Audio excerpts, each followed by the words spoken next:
darkness pressed against my windshield as I drove through the winding mountain road, my headlights cutting through the fog that seemed to swallow everything beyond 30 feet.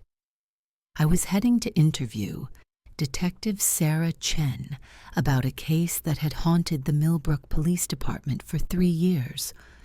What she handed me that October evening would change everything I thought I knew about missing persons cases. It was a leather-bound journal, its pages yellowed and brittle at the edges. The cover was scratched and water-stained, like it had been exposed to the elements for months. Detective Chen's hands trembled slightly as she placed it on the table between us at the small diner on Route 9. "We found this buried under a pile of leaves about 2 miles into Blackwood Forest," she said, her voice barely above a whisper. "It belonged to Emma Hartwell. She disappeared on March 15th, 2021. Never found her body, never found any other trace of her." Emma Hartwell had been 26 years old when she vanished. She worked as a freelance graphic designer, lived alone in a small apartment on Maple Street, had no enemies that anyone knew of. One day she was there, posting on social media about her morning coffee and complaining about a difficult client. The next day, nothing. Her car was found 3 days later in the parking lot of Millbrook Trail, keys still in the ignition, purse on the passenger seat, phone dead on the dashboard. Detective Chen opened the journal to the first page. The handwriting was neat, precise, the kind you'd expect from someone who made their living working with visual details. The early entries were mundane, almost boring in their normalcy. Emma wrote about her work, her cat Mr. Whiskers, her weekly calls with her mother in Portland. She complained about her upstairs neighbor who played music too loud and celebrated landing a new logo design contract for a local bakery. But as Detective Chen flipped through the pages, something began to shift. The handwriting remained the same, but the content started to change in ways that made my skin crawl. The first sign something was wrong appeared in an entry dated February 3rd, about 6 weeks before Emma disappeared. She wrote about feeling like someone was watching her, not in the paranoid way that city dwellers sometimes feel walking alone at night, but something more specific, more persistent. "I keep seeing the same blue sedan parked across from my apartment," she had written. "It's been there 3 days now, different times of day. I thought maybe it was someone visiting Mrs. Rodriguez next door, but I asked her and she said she didn't recognize the car either." The entries that followed documented a growing sense of unease. Emma began noticing the blue sedan in other places, outside the grocery store where she shopped, in the parking lot of her gym. Once, she wrote, she was certain she saw it following her on her way to meet friends for dinner downtown. "I'm starting to think I'm losing my mind," read an entry from February 10th. "The car was there again today when I left for my morning run. I decided to approach it, but as soon as I started walking toward it, the engine started and it drove away. I couldn't see the license plate clearly, but I think it started with the letters RN. Detective Chen pointed to this entry with a weathered finger. "This is where it starts to get systematic," she said, and document everything she did. Emma began recording times, locations, descriptions. The blue sedan became a regular character in her journal, appearing with disturbing frequency. But it wasn't just the car. She started noticing other things too. Her mail seemed to arrive later than usual, sometimes looking like it had been opened and resealed. She found her apartment door unlocked twice when she was certain she had locked it. Her cat began acting strangely, hiding under the bed and refusing to come out for hours at a time. "Mr. Whiskers has been so weird lately," she wrote on February 18th. "He keeps staring at the front door like he's watching something, And yesterday I swear I heard footsteps in the hallway outside my apartment at 2 in the morning. They stopped right in front of my door and stayed there for what felt like forever. The entries began to take on an obsessive quality. Emma started mapping out the times and locations where she spotted the blue sedan. She began varying her routines, taking different routes to work, shopping at different stores, changing her gym schedule. But no matter what she did, the car seemed to find her. "It's like whoever is driving that car knows my schedule better than I do," she wrote on February 25th. "I went to the library on the other side of town today, somewhere I never go, and there it was in the parking lot when I came out. This can't be a coincidence anymore." Detective Chen turned to an entry, dated March 1st, 2 weeks before Emma disappeared. The handwriting was shakier here, less controlled. "I called the police today to report the stalking, but they said unless I had a license plate number or could identify the person, there wasn't much they could do. They suggested I install security cameras and keep documenting everything. The officer was nice enough, but I could tell he thought I was probably just being paranoid. Maybe I am. Maybe I'm seeing patterns that aren't there, but I don't think so." The next few entries showed Emma's increasing isolation. She stopped going to her usual haunts, started working from home exclusively, had groceries delivered instead of shopping in person. But even these precautions didn't seem to help. She wrote about seeing the blue sedan parked across from her apartment building almost daily now.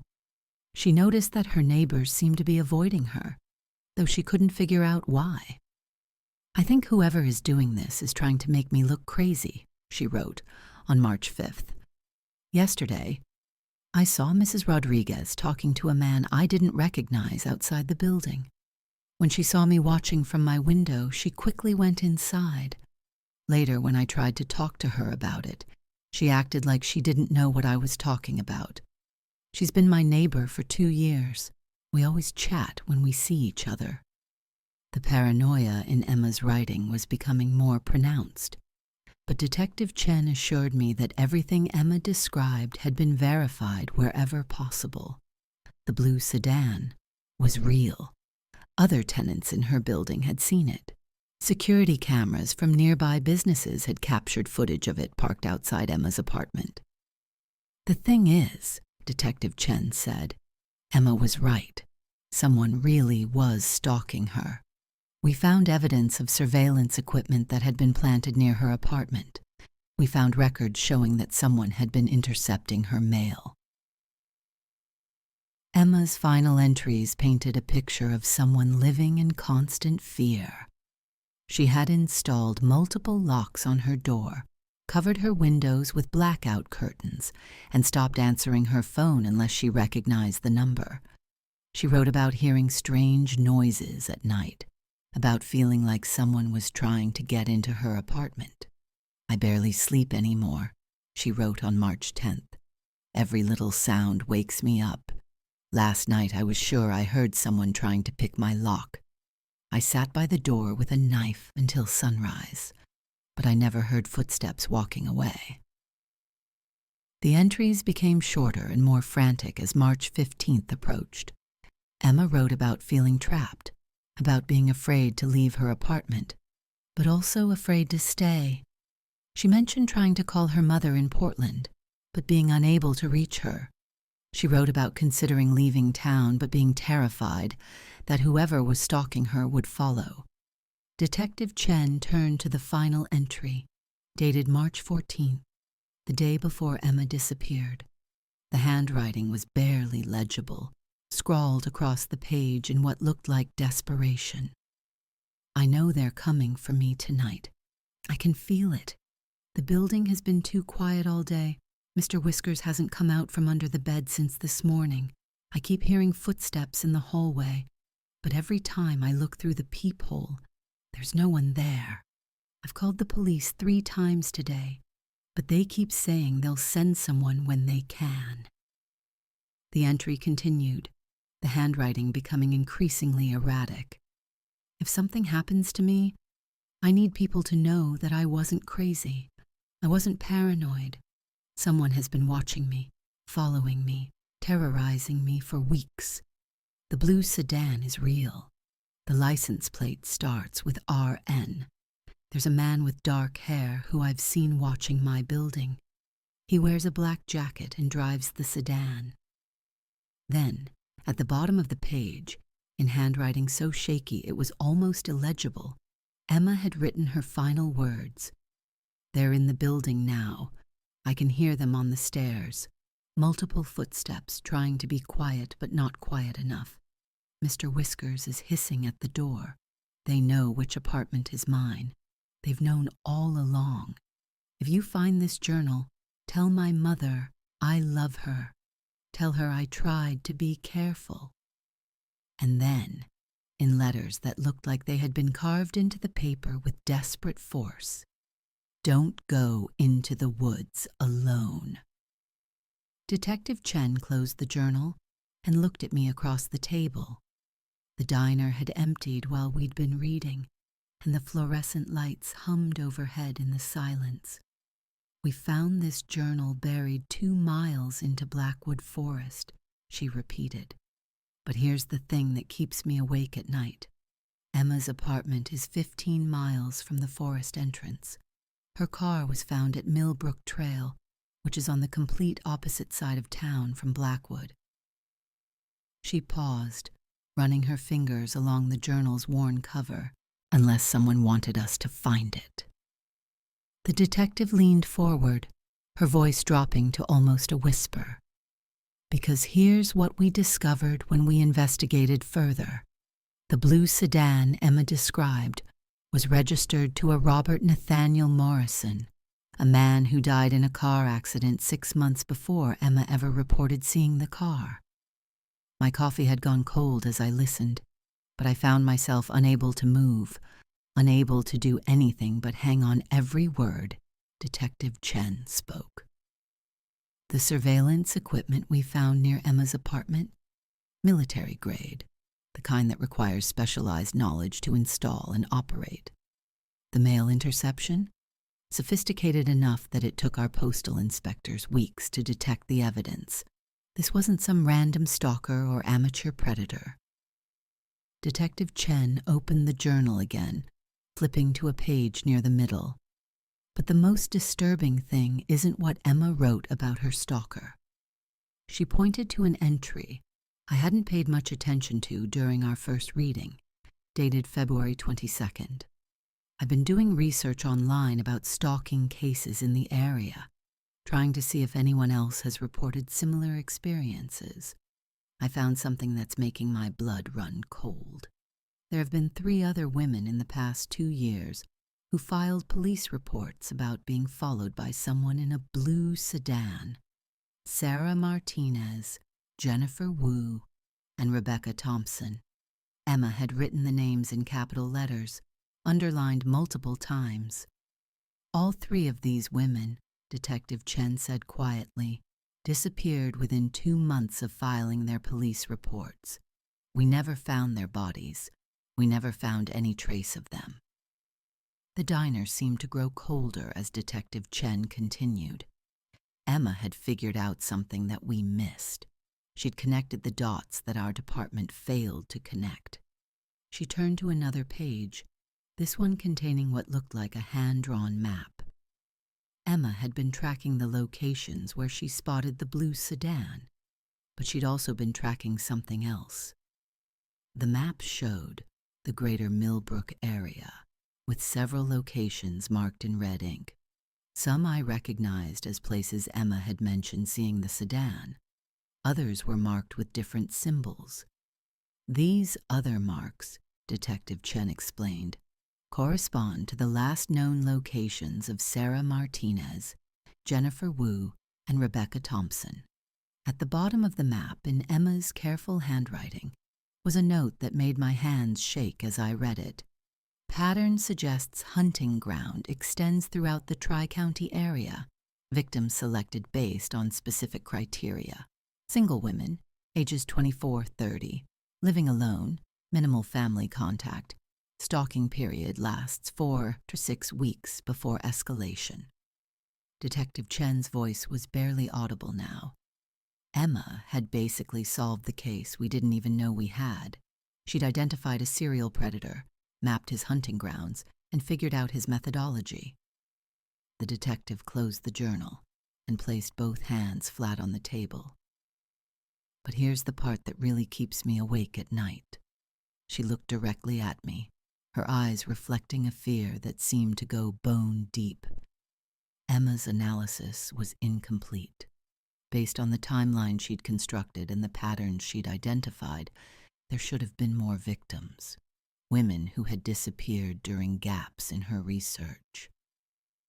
Detective Chen pulled out a manila folder that had been sitting beside her throughout our conversation. After we found Emma's journal, we started investigating. We expanded our search to include missing persons cases from the entire Tri-County area, going back 5 years. She opened the folder, revealing a stack of photographs and police reports. We found 11 more cases, 11 women who had vanished without a trace, all fitting the same pattern Emma had identified. All of them had filed stalking reports in the weeks before they disappeared. The photographs showed women who could have been Emma's sisters, young, professional, living independent lives that had been cut brutally short. 15 women total, including Emma, 15 women who had been systematically hunted and taken over the course of 5 years. Detective Chen's hands were trembling again as she spoke. But here's the thing that haunts me the most. She leaned across the table, her voice dropping to a whisper so quiet I had to strain to hear her. Emma's final entry, the one where she said, "Don't go into the woods alone. They're still out there." We think she meant it as a warning about her stalker. But what if it meant something else? The detective pulled out a final photograph from the folder. It showed the location where Emma's journal had been found. A small clearing deep in Blackwood Forest, surrounded by dense trees. When we found the journal, it was buried in this exact spot.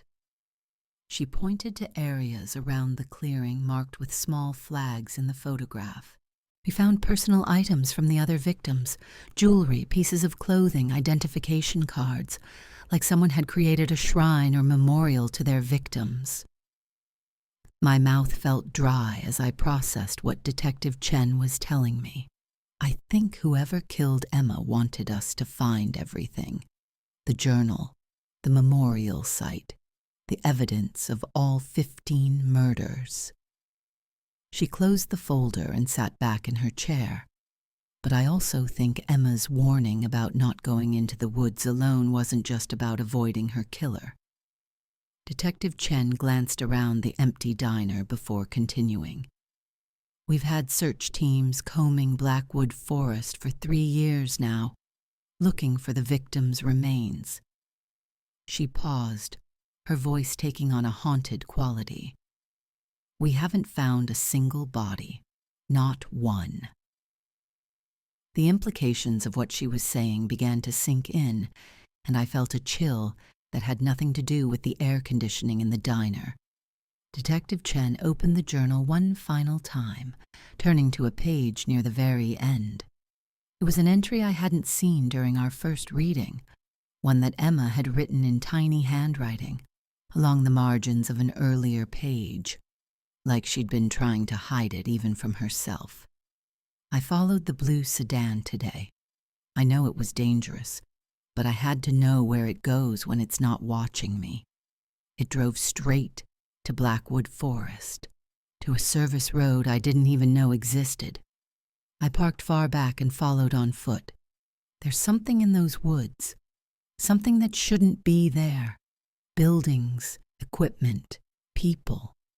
More people than should be able to hide in a forest this close to town. I couldn't get close enough to see clearly, but I heard voices, multiple voices speaking in languages I didn't recognize, and I heard something else. Detective Chen's voice was barely a whisper as she read Emma's final hidden entry. I don't think my stalker is working alone. I don't think this is about one person taking women for his own sick purposes. I think this is something bigger, something organized, something that requires the kind of infrastructure that could hide 15 people without leaving a trace. I have to go back. I have to get proof.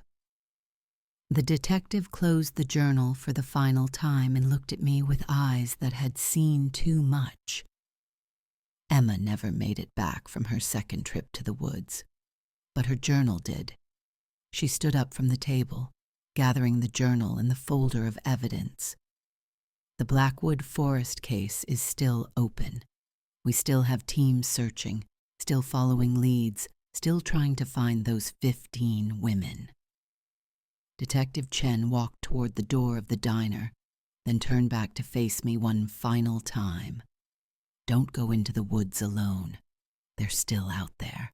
And I don't think they refers to just one person with a blue sedan. I think Emma discovered something in those woods that she never had a chance to tell anyone about. She paused at the door, silhouetted against the darkness outside.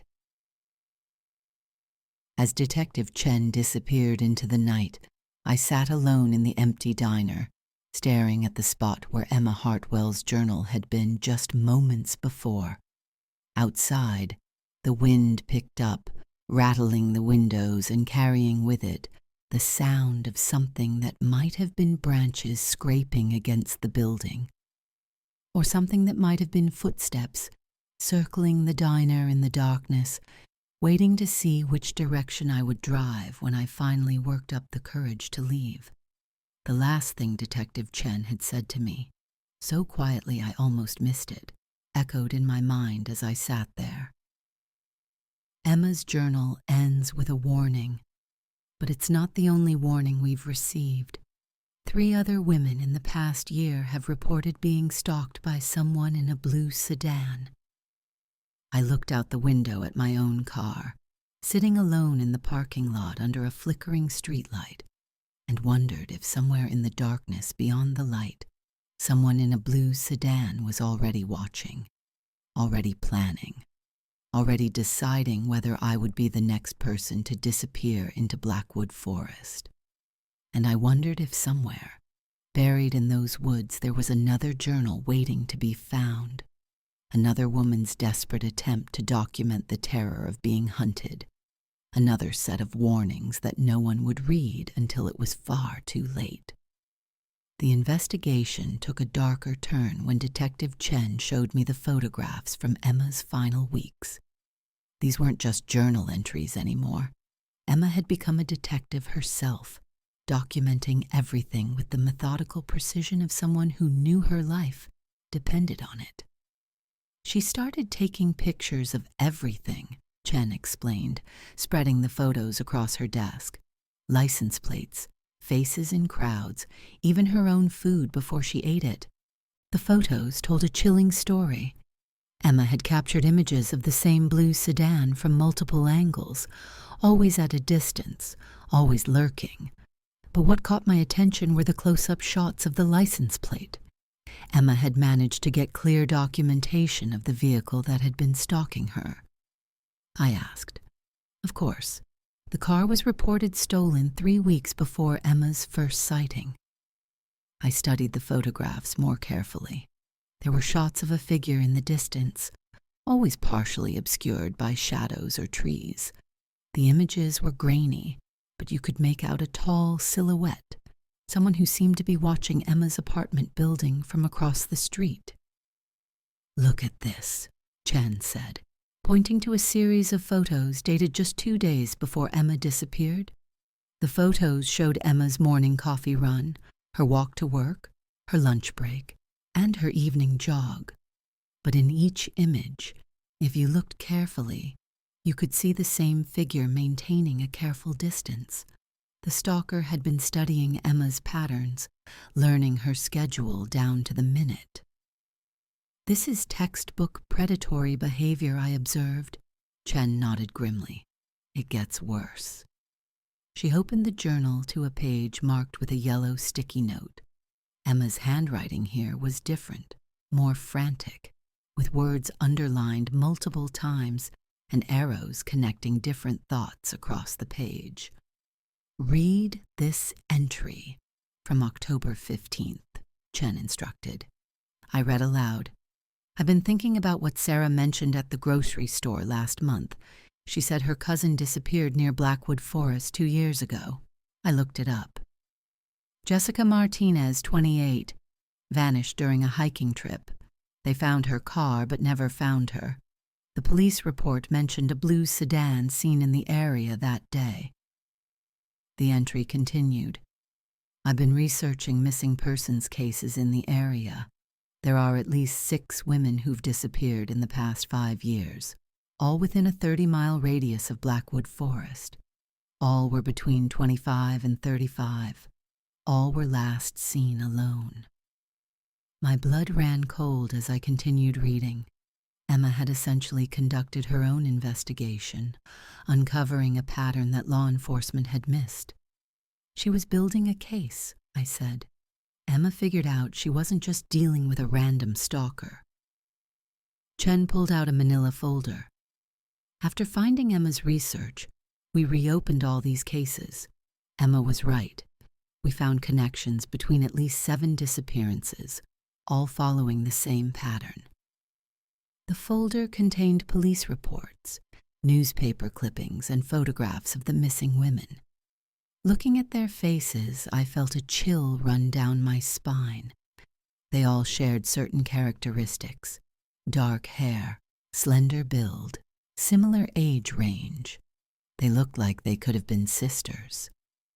"The really disturbing part," Chen continued, "is that Emma's journal suggests she knew she fit the profile. Emma had written, 'I know why he chose me. I look like the others. I've seen their photos online. We could be related. Dark hair, brown eyes, similar height and build. He has a type, and I'm it. I'm not paranoid anymore.'" The entry continued with even more chilling observations. "I think he's done this before. The way he watches me, it's too practiced, too patient. He knows exactly how to stay hidden, how to avoid cameras, how to make me doubt myself." I asked. She did. 3 times, actually. But each time she was told there wasn't enough evidence to pursue stalking charges. I felt a surge of anger. Emma had done everything right. She'd documented the threats. She'd identified patterns. She'd even connected her case to other disappearances. But the system had failed her. I asked. Chen's expression grew even more serious. "Those entries suggest Emma knew her time was running out." She turned to a page near the end of the journal. Emma's handwriting here was barely legible, as if written in extreme haste or fear. "October 22nd, I read. "He's getting bolder. I saw him outside my apartment building today, not even trying to hide. He wanted me to see him. I think he's done playing games. I've left copies of everything with my neighbor, Mrs. Patterson. If something happens to me, she knows to give them to the police." The next entry was dated October 24th, just 1 day before Emma disappeared. "I can feel him watching me right now. I'm scared to leave my apartment, but I'm also scared to stay. I've been thinking about what he might do to me, and I keep coming back to the other women. None of them were ever found, not their bodies, not any trace of them. What if he's keeping them somewhere?" That possibility sent a chill through both of us. The idea that Emma and the other missing women might be imprisoned somewhere, rather than dead, opened up an entirely different and somehow more terrifying scenario. I asked. "We've been trying, but Blackwood Forest covers over 50,000 acres. There are old mining tunnels, abandoned cabins, even some Cold War-era bunkers." Chen showed me aerial photographs of the forest. The dense canopy made it nearly impossible to spot structures from above, and the terrain was so rugged that ground searches could take months to cover thoroughly. Emma's final entry is the most disturbing, Chen said, turning to the last page with writing. October 25th, morning, I read. This is probably my last entry. I can't take it anymore. I'm going to confront him. I know it's stupid, but I can't live like this. I've been tracking his patterns too, and I think I know where he goes during the day. There's an old logging road that leads deep into Blackwood Forest. I've seen his car heading that direction 3 times this week. I'm going to follow him today. If you're reading this and I'm not here, tell the police to search the forest. Look for underground structures, old bunkers, anything that could hide people. And whatever you do, don't let him know that you know. The entry ended there, but Emma had added one final line in different ink, apparently written later. He knows, I know. I can see him across the street right now. Those were the last words Emma Hartwell ever wrote. The next day, her car was found abandoned on the old logging road she'd mentioned, and she was never seen again. But her journal, her research, and her courage had given investigators their first real lead in years. As Sarah's final entry ended with those chilling words, we're left with more questions than answers. Her diary serves as a haunting reminder that sometimes the most terrifying mysteries are the ones that remain unsolved. Whether Sarah's fears were justified or the product of a mind unraveling under stress, her warning echoes into the silence of those empty woods. Perhaps some stories are meant to remain unfinished, their endings lost to the darkness that claimed their authors.